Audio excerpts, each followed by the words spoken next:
자, 다 같이 읽겠습니다. 시작.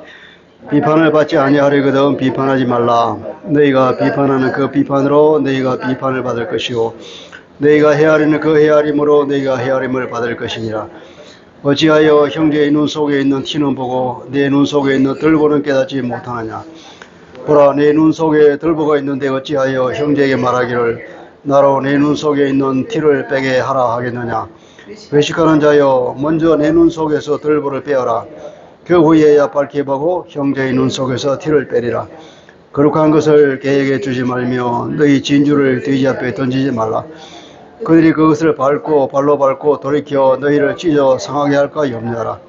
구하라, 그리하면 너희에게 주실 것이요 찾으라, 그리하면 찾아낼 것이요 문을 두드리라, 그리하면 너희에게 열릴 것이니 구하는 이마다 받을 것이요 찾는 이는 찾아낼 것이요 두드리는 이에게는 열릴 것입니다.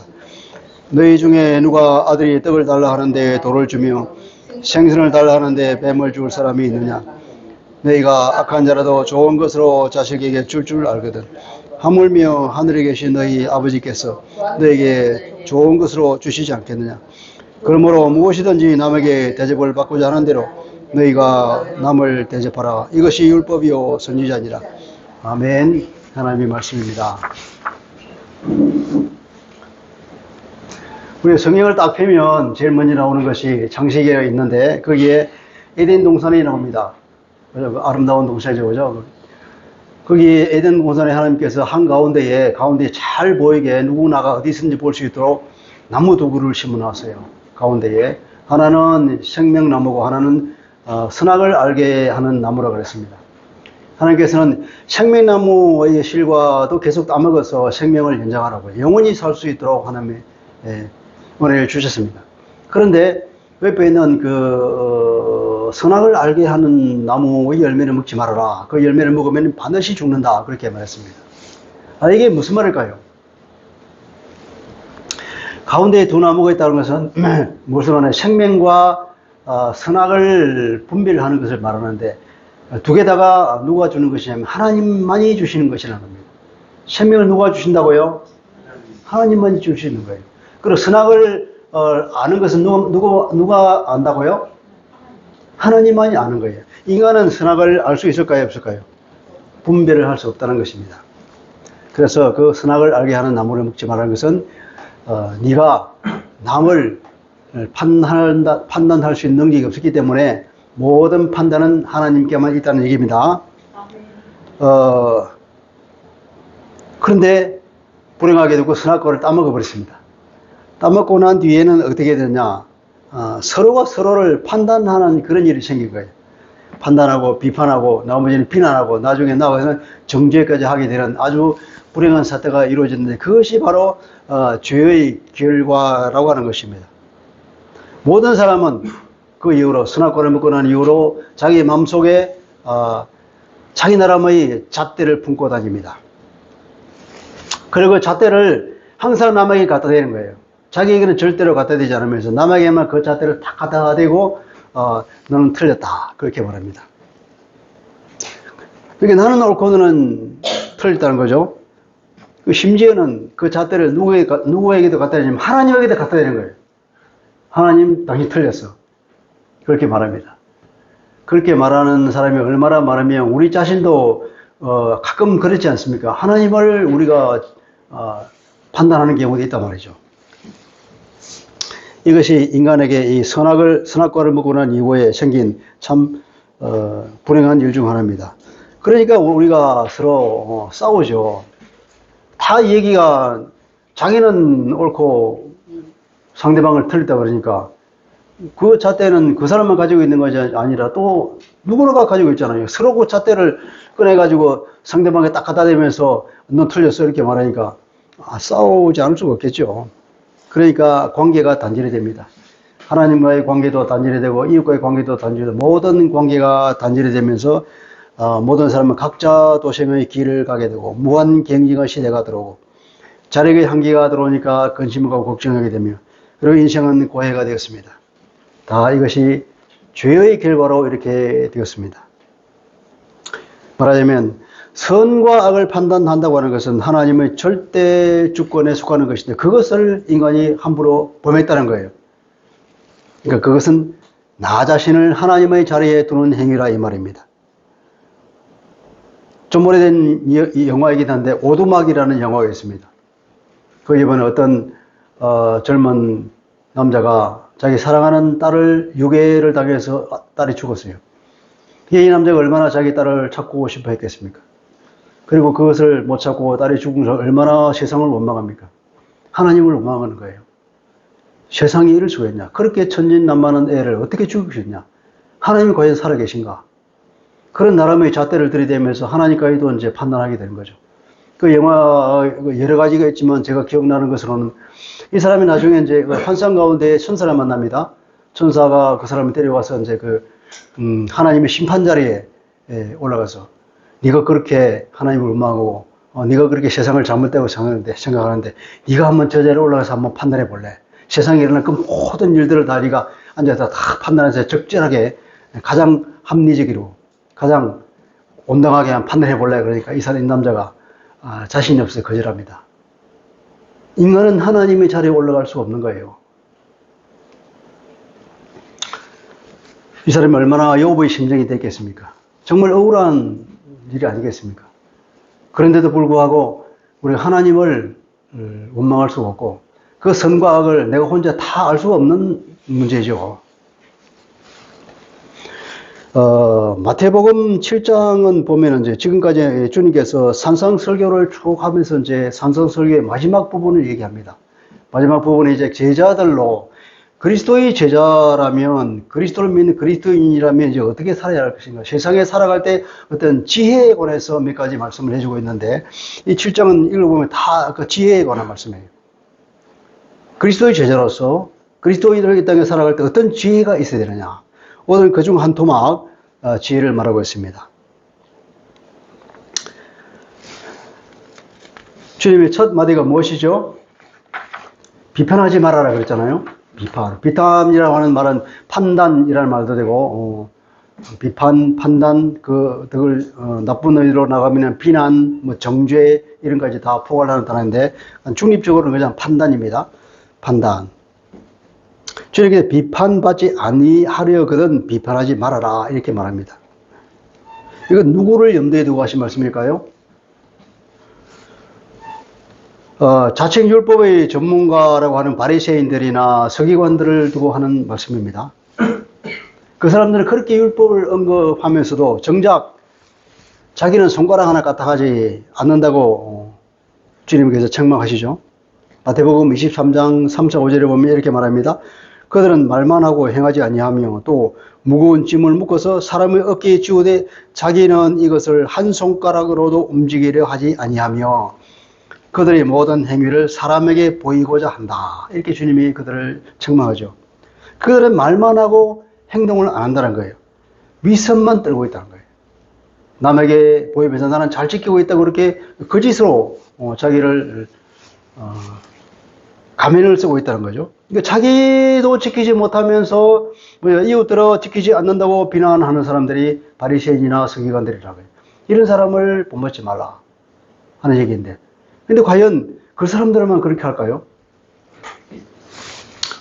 주님의 마태복음 5장 20절에 그렇게 말하잖아요. 너희 의가 서기관과 바리새인들보다 더 낫지 못하면 결코 천국에 들어가지 못하리라. 서기관이나 바리새인들까지 있는 그런 정도의 수준의 의로는 안 된다. 차원이 달라야 된다. 아예. 그죠? 그리스도인으로서는 어떻게 그 사람들과는 차원이 다른 삶을 살아야 돼요. 그냥 조금 낫다 그런 정도가 아니라. 근데 그리스도의 제자는 그들의 삶과는 완전히 달라야 한다는 얘기입니다. 그들이 완전히 달라야 한다는 것은 그러니까 그들이 가장 많이 하는 것, 남을 비난하고 정죄하는 그것 하지 말라는 거예요. 사실 우리 그리스도인들이 얼마나 많이 그리고 얼마나 자주 우리가 남을 비판하고 남을 비난합니까? 참 이 말씀을 들으면서 굉장히 찔리죠.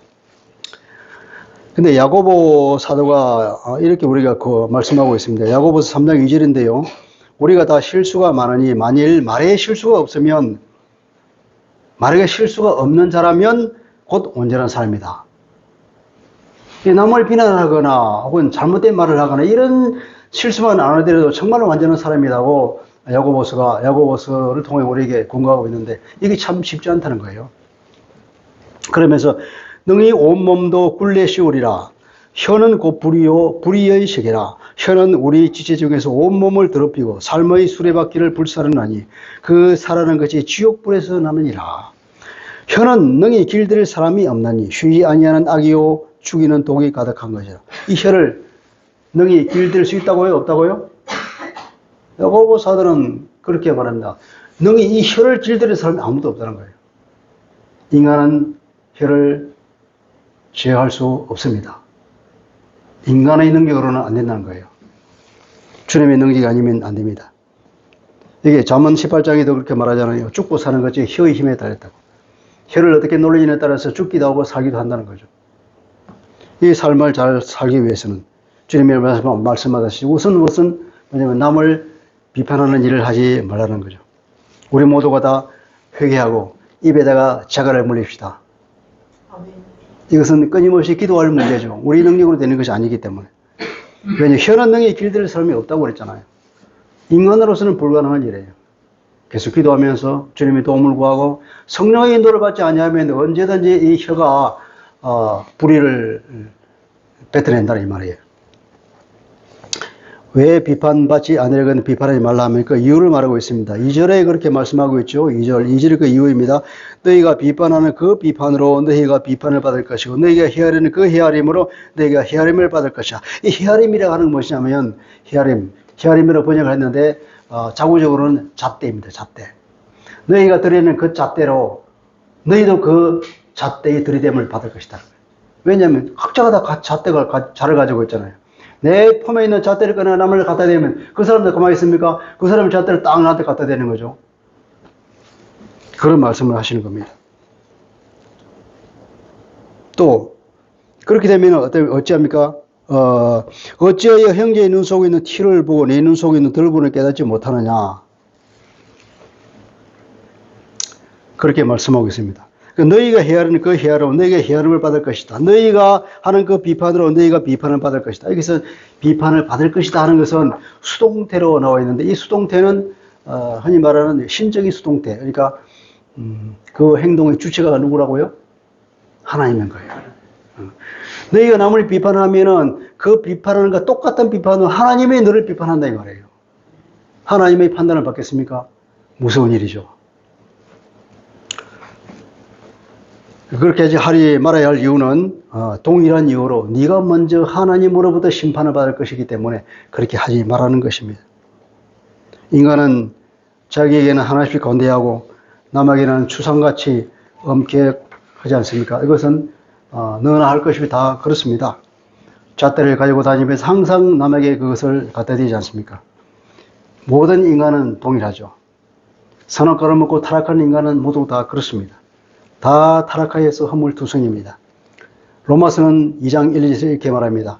그러므로 남을 판단하는 사람아 누구를 막론하고 내가 핑계하지 못할 것은 남을 판단하는 것으로 내가 너를 정죄함이니 판단하는 네가 같은 일을 행함이니라. 이런 일을 행하는 자에게 하나님의 심판이 진리대로 되는 줄 우리가 아노라. 로마서에서 사도 바울도 이렇게 말하죠. 주님이 하신 말씀과 똑같이. 먼저 하나님의 심판을 받을 것이다. 왜냐? 똑같은 짓을 네가 하고 있잖아.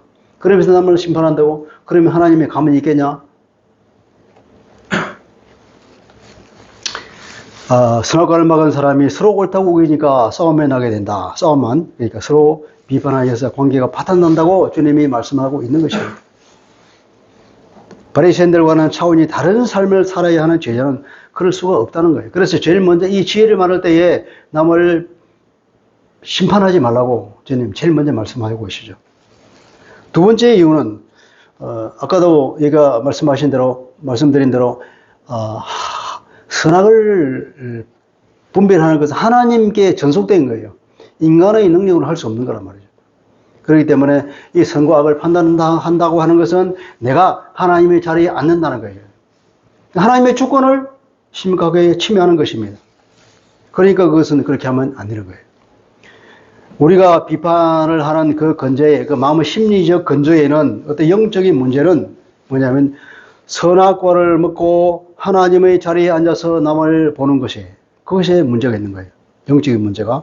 그러니까 하나님께 전속한 그 선악을 알려는 행위를 우리가 스스로 한다 이 말이죠.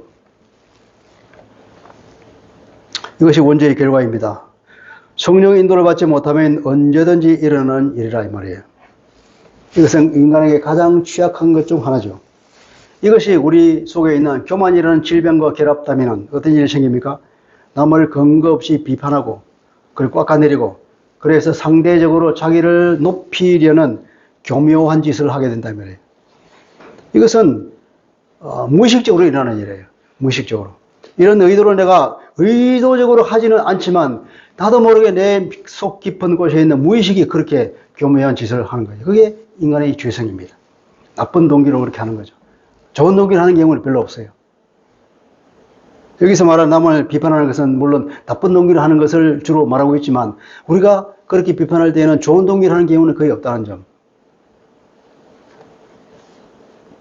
또 그걸 비판을 받게 되면 비판받는 사람은 아무리 좋은 충고를 할지라도 일단 기분이 나빠요. 그렇지 않습니까? 네. 주님께서는 3절에서 5절 사이에는 뭐라고 말합니까?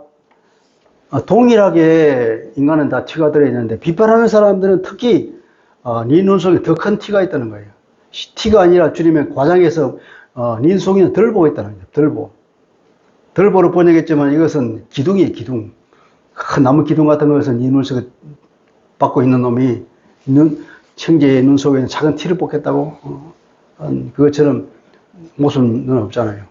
그래서 일단 네 눈 속에 있는 덜보를 빼라. 그래 눈이 밝아서 남의 눈 속에 있는 티를 뽑아줄 게 아니냐 주님 말씀하시는데 과연 그러면 주님께서 그렇게 말씀하는 겁니까?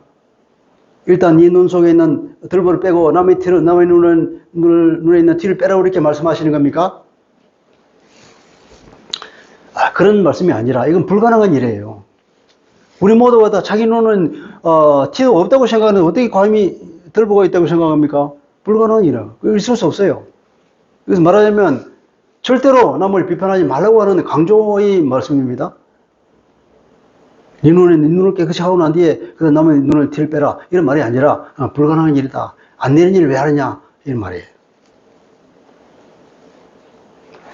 남을 비판하고 싶은 마음이 들 때에 바로 이 주님의 말씀을 기억하고 우리가 비판을 멈춥시다. 하나님의 심판이 얼마나 무섭습니까?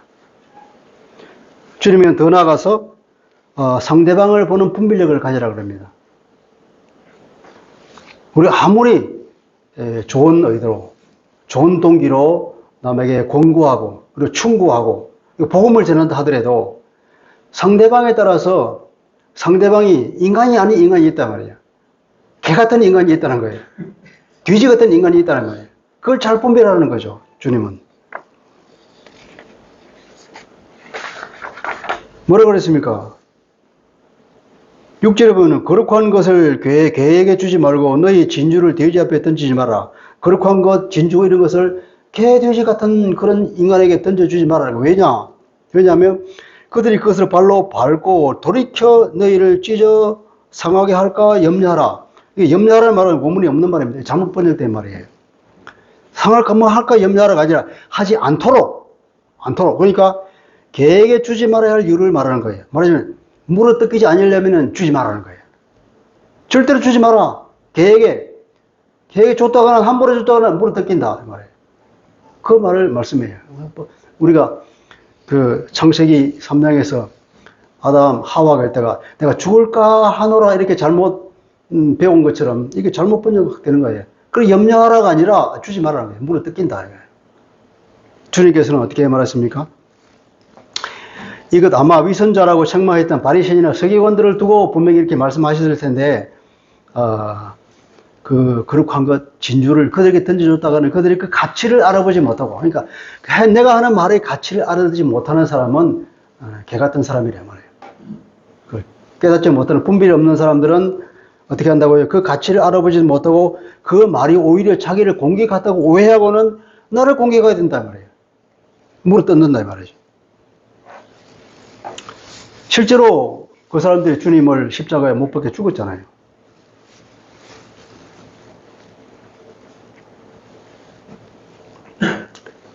사도행전에 보면 이 복음의 말씀을 듣고 반응하는 사람이 두 가지 반응을 우리에게 소개하고 있는데 사도행전 2장에 보면 37, 8절에 베드로의 설교를 듣고 난 사람들을 얘기를 하고 있습니다. 그들이 이 말을 듣고, 그러니까 베드로의 설교입니다. 이 설교를 듣고 마음에 찔려 복음을 말하니까 마음에 찔리는 거예요. 베드로와 다른 사도들에게 물어 이르되 형제들아 우리가 어찌할꼬 하거늘 베드로가 이르되 너희가 회개하여 각각 예수 그리스도 이름으로 세례를 받고 죄 사함을 받아라. 그리하면 성령의 선물을 받을 것이다. 회개하라 이 말이에요. 이 사람 먼저 회개 문턱에 왔어요. 우리가 어찌할꼬 그런 것은 마음에 찔려가지고 이제 회개하고 싶다는 말이에요. 베드로가 회개해라 그래. 회개하고 돌아와라 이 말이에요. 그러면 선물을 받는다 하나님께서. 이 사람들은 어떻습니까? 회개하고 주님으로부터 성령을 선물로 받고 하나님의 자녀가 됐습니다. 그리스도인이 된 거예요. 구원을 받았습니다. 그런데 사도행전 7장 54절에 보면 스데반을 죽이려고 하는 사람들이 있습니다. 스데반이 마지막 그들에게 옆에서 설교를 합니다. 설교를 다 마칠 쯤에 그들이 이 말을 듣고 스데반의 설교를 듣고 마음에 찔려 이 얘기를 듣고 나니까 마음에 찔리는 거예요. 이 사람들은 마음에 찔렸는데 어떤 반응을 보였냐? 그를 향하여 이를 갈거늘 달라들어서 물어 뜯으려고 하는 거예요. 결국 스데반이 돌에 맞아 죽었습니다. 예수님은 지혜가 많으셔서 항상 말씀하실 때 비유로만 말씀하시죠. 그리고는 하지 마시고 비유를 다 말하면서 들을 게 있는 사람은 들어라 이렇게 말씀했잖아요.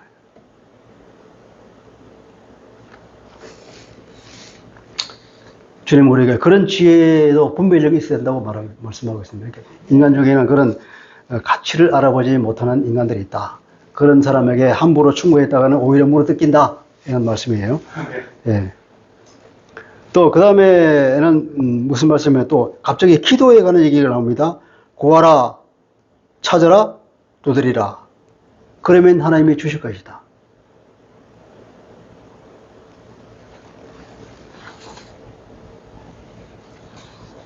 너희들도 자녀가 달라 그러면 좋은 것으로 주는데 하물며 하나님 하늘에 계신 우리 아버지일까 보냐. 좋은 것을 항상 주신다. 그러니까 뭐라고요? 기도하라는 거예요.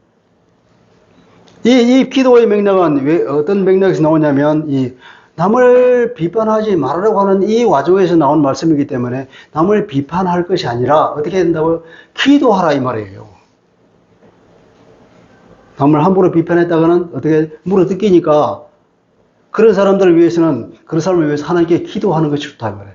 남을 비판하고 오히려 나를 높이려고 하는 잘못된 동기가 있을 수 있고 또 잘못하면 남에게 물어뜯길 수 있고 그러니까 어떻게 하라고요? 기도하라는 겁니다. 예. 우리가 할 수 있는 것은 기도예요.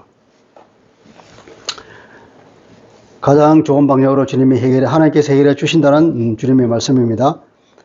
이것은 우리에게 어떤 교훈을 주느냐 하면은 우리는 인간관계를 너와 나의 관계로 생각하시면 여기에는 하나님 항상 계셔야 돼요. 너와 나의 이각관계가 아니라 하나님 항상 계시기 때문에 삼각관계로 생각하게 되는 거예요. 우리 부부관계도 부부 둘만의 관계가 아닙니다. 항상 거기는 하나님 함께 계셔요.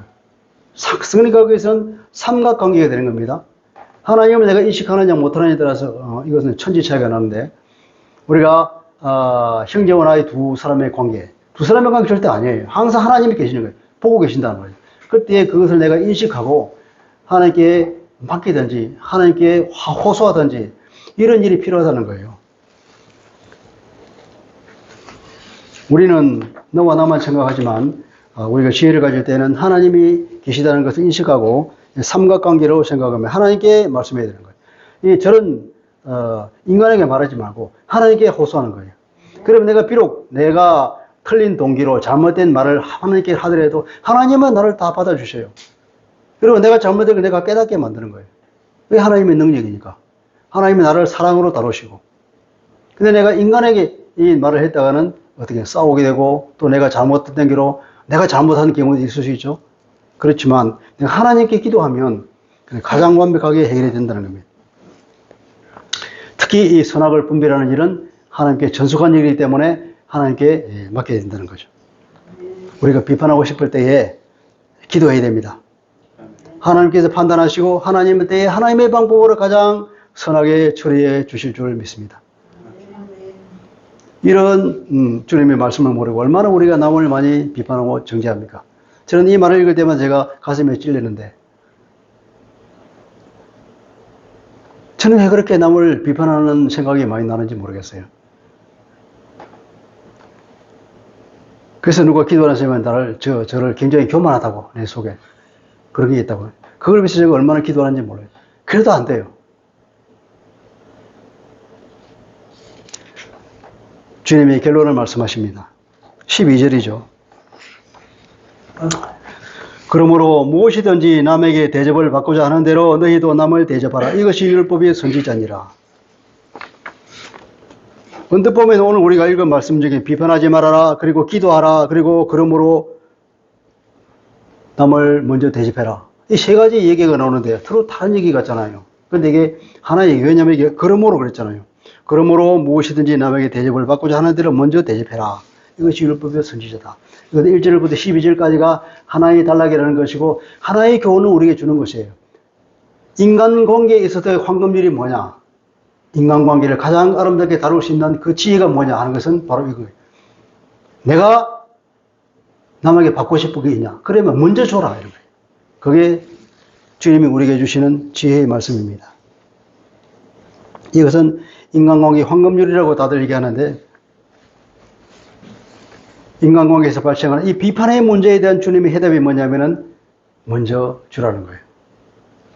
무엇이든지 남에게 대접을 받고자 하는 대로 너희도 남을 대접하라.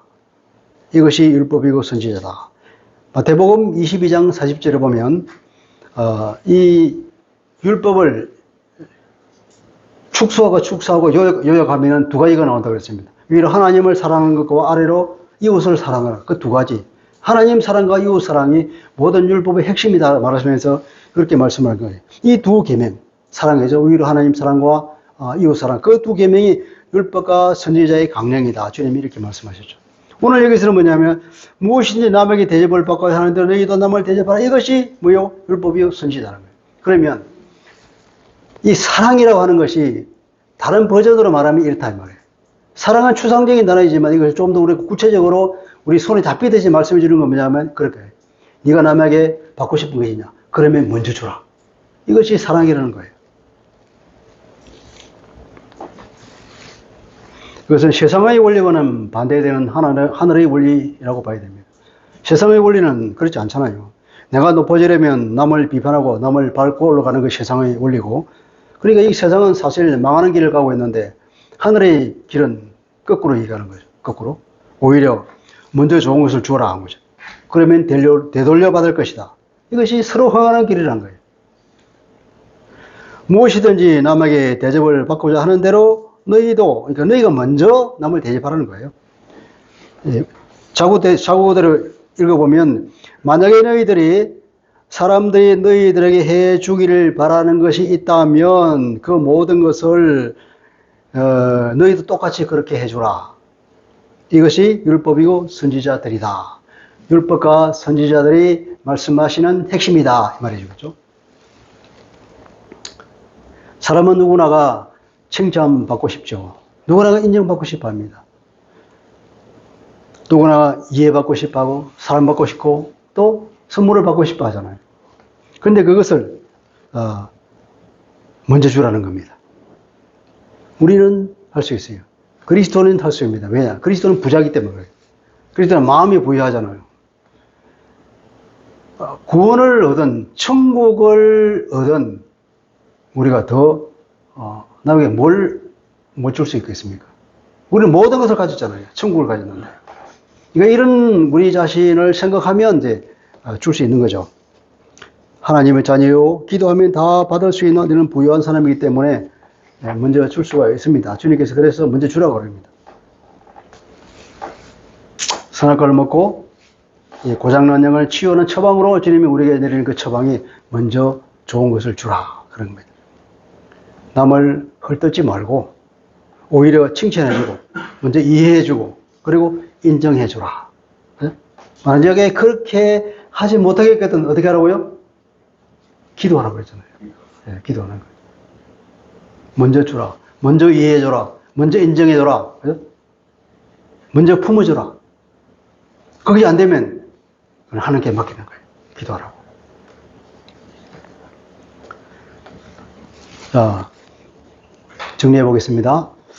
7장은 주님께서 제자들에게 주시는 인간관계의 지혜, 첫 문단이죠. 첫 문단에 주님이 뭐라고 말씀하시냐면 비판받지 않으려면 비판하지 말아라. 그럽니다. 우리는 모두가 똑같이 선악과를 먹고 망가진 인간이기 때문에 그렇다는 겁니다.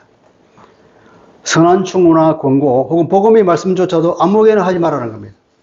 오히려 물어뜯길 수 있다. 그죠? 그러니까 들을 만한 사람에게만 하라 이 말이에요. 그리고 또 오히려 하나님께 기도하는 것이 좋은 방법이다. 우리는 너와 나 둘만 있는 것이 항상 하나님이 있다는 걸 인식하고 하나님께 기도하는 것이 좋다 이 말이에요.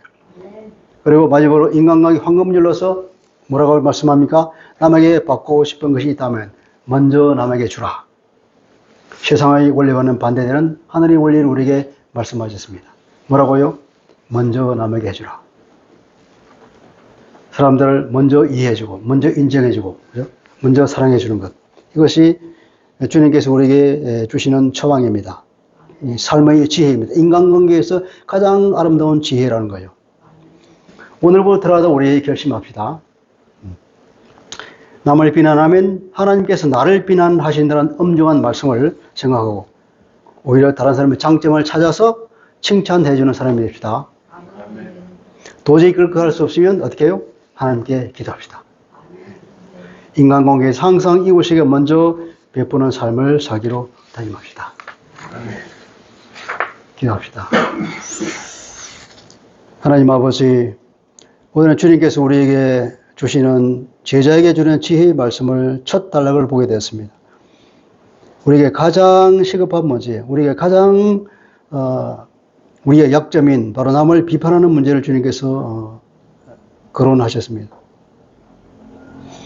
너희가 남을 비판하면 동일한 비판을 받게 되는 것이고 우리 모두는 선악과를 먹어서 심령이 타락한 인간이기 때문에 그렇게 될 수밖에 없다는 걸 주님께서 말씀하시면서 남을 비판하지 말아라. 먼저 하나님의 비판을 받을 것이라는 걸 생각하면서 남을 비판하는 것이 아니라 먼저 남을 칭찬해주고 인정하고 그들을 이해하라고 주님 말씀하시고 그리고 무엇보다도 하나님께 기도하라고 선악을 분별하는 전속권을 가진 주님께 그것을 맡기면서 기도하라고 우리에게 권고하고 있습니다.